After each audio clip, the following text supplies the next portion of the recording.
Hi again. All right, you guys, this is how we danced, okay? All right, how we danced. Page 282. I wish I could describe every second of those 11 minutes on stage, every move, every jump, every shimmy and twist, but of course I can't. All I can say is that the whole thing went absolutely perfectly. Not one miscue or fumble, basically for 11 solid minutes. It felt like we were dancing 10 feet above the rest of the world. It was the most thrilling, exciting, tiring, emotional, fun, awesome experience of my life. And as we ramped up to the big finish, stoplighting to, well, let me tell you, nobody, before busting into Mrs. Watanabe's signature shingling, which is a variation she invented. I could feel the energy of the entire audience as they clapped along to the song. I think it's the song that goes like, nobody, nobody, nobody, nobody. I think it's that song. And then we were done. It was over, out of breath, beaming from ear to ear, thunderous applause.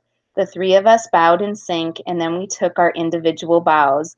The audience hooted and hollered. Our parents were ready with flowers for us, and my mom handed me an extra bouquet, which we gave to Mrs. Watanabe when she came on stage with us to take a bow. I wished for a second that all the fifth graders who'd ever laughed behind Mrs. Watanabe's back could see her now, right this minute, as I was seeing her. In her beautiful gown, her bun perfectly made. She looked like a queen. All right. Next chapter, How We Spent the Rest of the Night, page 283. A little later, after changing out of our costumes, we joined our parents for dinner in the banquet hall downstairs. As we wound our way through the round tables full of teachers, other parents, and a lot of grown-ups we didn't know, people congratulated us and complimented our dancing. I thought to myself, this is what it feels like to be famous, and I loved it. Our parents were all sitting together at a table by the time we got there, along with Mrs. Watanabe and her husband. There was a little round of applause from them as we sat down, and then basically we spent the rest of the evening talking to each other nonstop, breaking down every second of the dance, where we'd been nervous about not making a particular kick, where we'd gotten a little dizzy coming out of a spin. Before dinner was served, Dr. Jansen, the headmaster of the school, gave a short speech thanking everyone for coming to the benefit, and then asked Mrs. Watanabe, as well as the choir teacher and the jazz teacher, to stand up for another round of applause. Shemana, Summer, and I cheered as loud as we could. Then he talked about other things like financial goals and fundraising and stuff that was so boring I couldn't wait for him to stop. Later, after we'd finished our salads, Mr. Tushman made a speech about the importance of supporting the arts at Beecher Prep so the school could continue to nurture the kind of talent they'd watched tonight. And this time he asked all the students who'd performed that night to stand up again for another round of applause. Around the room, the kids from the jazz ensemble and choir stood up with varying degrees of willingness and shyness. The three of us, though, weren't the least bit shy about standing up for another round of applause. What can I say? Bring it on. By the time coffee was being served, all the speeches were over and people had started walking around and mingling. I saw one couple come over to our table, but I couldn't remember who they were until Summer jumped out of her seat to hug them. Then I knew. Augie's parents. They kissed Summer's mom and then circled around to me and Shemana. You guys were so amazing, Augie's mom said sweetly. Thank you so much, I said, smiling. You must be so proud of them, Augie's dad said to Mrs. Watanabe, who was next to Summer. I am, Mrs. Watanabe said, beaming. They worked so hard. Congrats again, girls, said Augie's mom, giving my shoulder a little squeeze before making her way back to Summer's mom. Say hi to Augie for me, I called out. We will. Wait, those were Augie's parents? Said Shemana. They look like movie stars. I know, I whispered back. What are you guys whispering about? Said Summer, coming between us. She didn't know they were Augie's parents, I explained. Oh, said Summer, his parents are so nice. It's really ironic, said Shemana. They're so good looking. Have you ever seen Augie's big sister? I said. She's super pretty, like she could be a model. It's crazy. Wow, said Shemana. I guess I thought, I don't know, that they'd all kind of look like Augie. No, Summer said gently. It's like with your brother. He's just how he was born. Shemana nodded slowly. I could tell, smart as she was, she'd never thought of it like that before. Hmm. All right. So Summer helped her make that connection. Right. Page 286, How I Fell Asleep. Finally. We didn't get home until pretty late that night. I was super tired as I washed all the makeup off my face and got ready for bed. But then I don't know why, I couldn't fall asleep. All the night's events kept crashing over me like soft waves. I felt the way you feel like when you're on a boat rocking back and forth. My bed was floating in an ocean. After about half an hour of tossing and turning, I picked up my phone from where it was charging on my nightstand. Anyone up? I texted Summer and Shemana.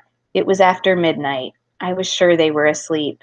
Just wanted you guys to know that I think you're the two most amazing people in the world, and I'm glad we got to be such good friends for a while. I'll always remember this night. It's the Shingaling, baby. Oh, that's a nice message. I will put the phone I put the phone back on the nightstand and karate chopped my pillow to make it comfy. I closed my eyes hoping sleep would come. Just as I felt myself finally drifting off, my phone buzzed. It wasn't Shemana or Summer. Weirdly enough, it was Ellie. Hey Charlie, I'm sure you're sleeping, but my parents just came home from the gala and said you guys were absolutely unbelievably incredible. Proud of you. Wish I could have been there to see you dance. You deserve it. Let's try to hang out after school next week. Miss you. It sounds stupid, but her text made me so happy. Tears instantly welled up in my eyes. Thanks so much, Ellie, I texted back. Wish you could have been there too.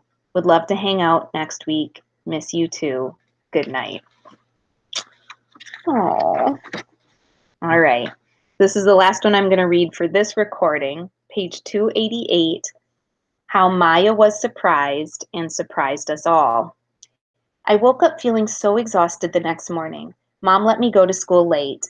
I saw that both Shemana and Summer had texted me first thing in the morning. Shemana Chin. I feel the same way, Charlotte. What a night. And then Summer Dawson wrote, I love you too. I didn't text them back because I knew they were in class. I missed the first 3 periods and didn't see either of them until lunch. Summer, as usual, was sitting with Augie and Jack, and Shemana, as usual, was at the Savannah table.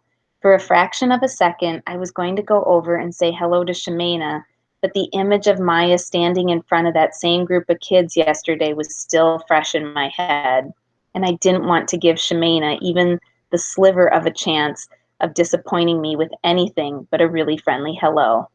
So I waved to her and Summer as I walked over to my usual table and sat down next to Maya. The girls at my table asked me how last night had gone.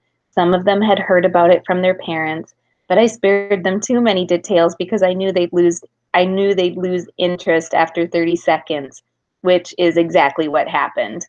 Not that I could blame them really. The main thing on their minds, in fact, the only thing they wanted to talk about was the note that Maya had given to Ellie and Carvel.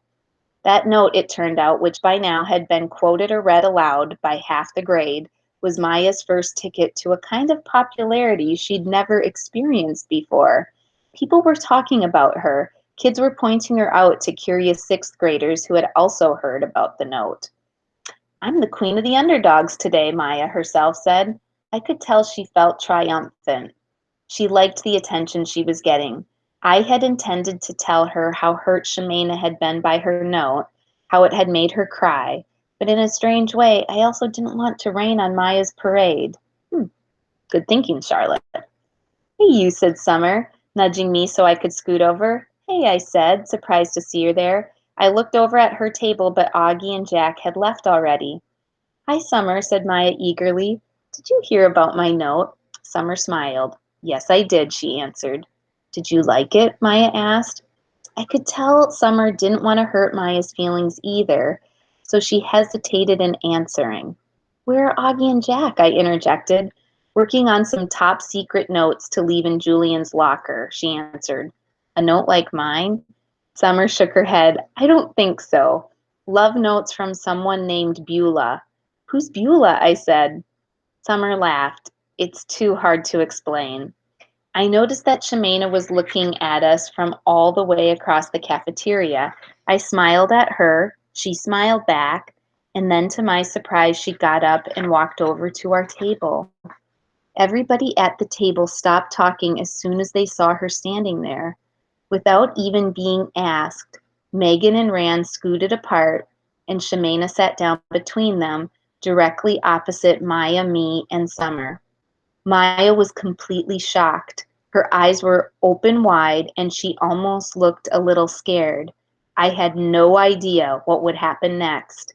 Shemana clasped her hands in front of her, leaned forward, and looked straight at Maya. Maya, I just want to apologize if I've ever said or done anything to insult you. I never meant to.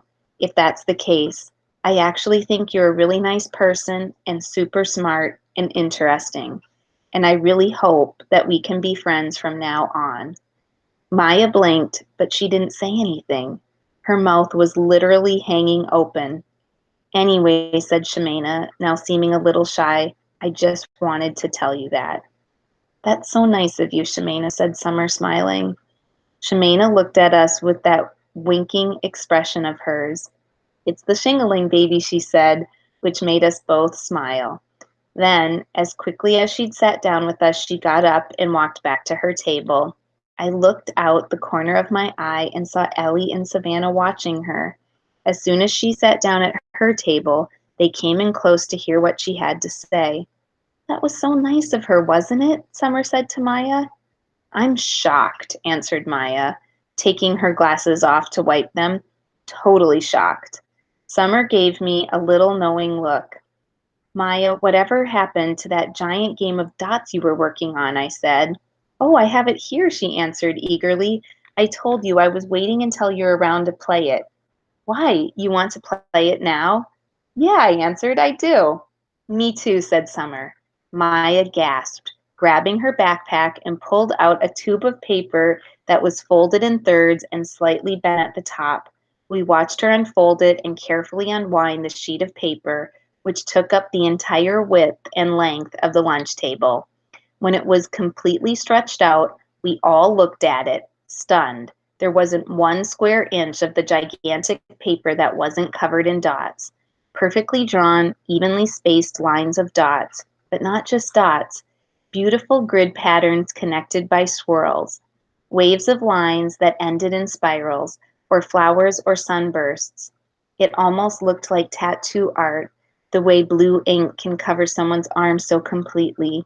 You don't know where one tattoo starts and another ends. It was the most unbelievably beautiful game of dots I've ever seen.